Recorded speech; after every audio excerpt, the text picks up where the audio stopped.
This is the Islamic Counseling and Guidance channel. In this video, we will explain how to perform ruqyah for yourself.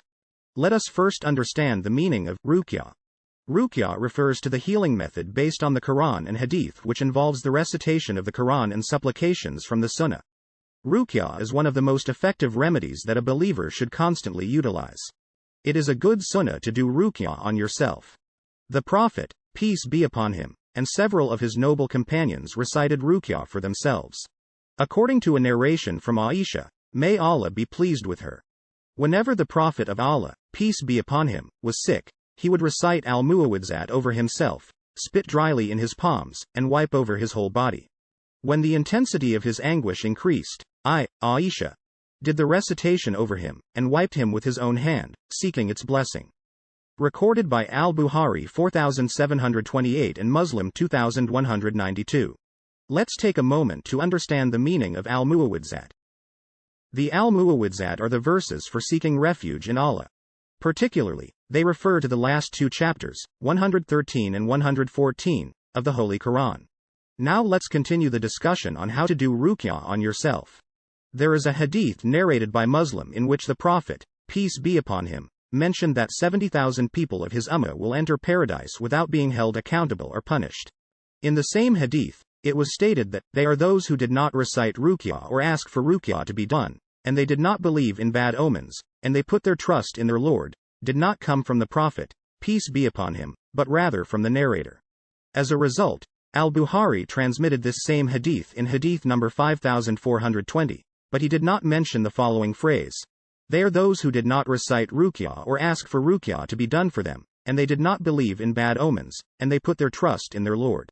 Shaykh Ibn Taymiyyah, may Allah reward him, explained the above cited hadith by saying, these individuals are honored because they did not ask anybody to recite ruqyah on their behalf. Since ruqyah is a kind of dua, they did not ask anyone to make dua on their behalf.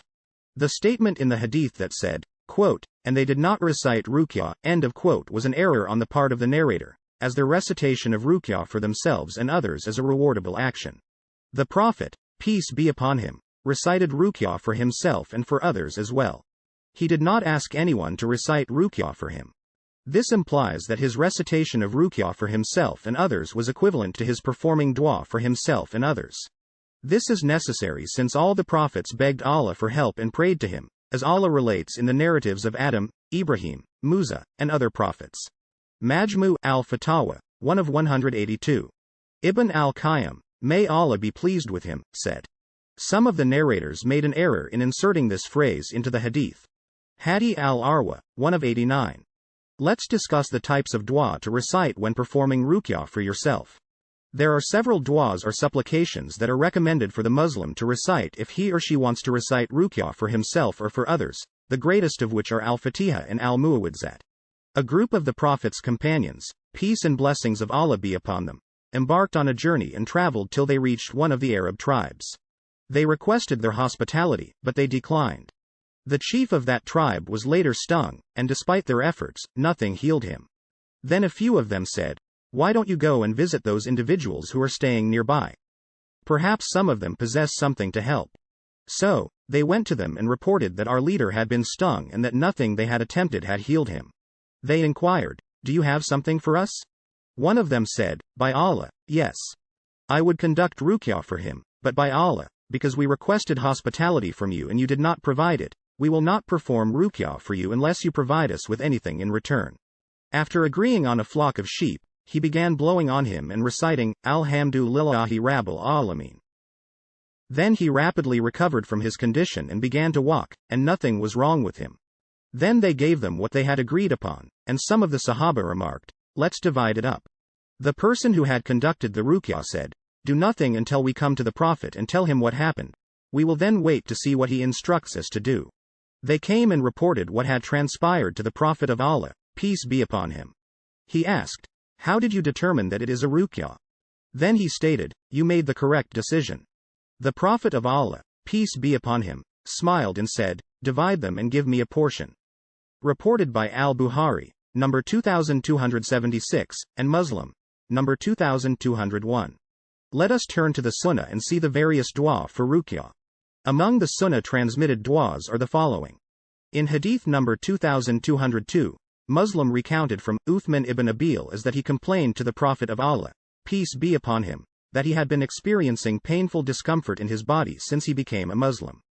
The Prophet of Allah, peace be upon him, said to him, put your hand on the portion of your body where you feel pain and say, Bismillah, 3 times, then say, A'udhu bi'izzatillah wa qudratihi min sharri ma ajid wa yuhazir, 7 times.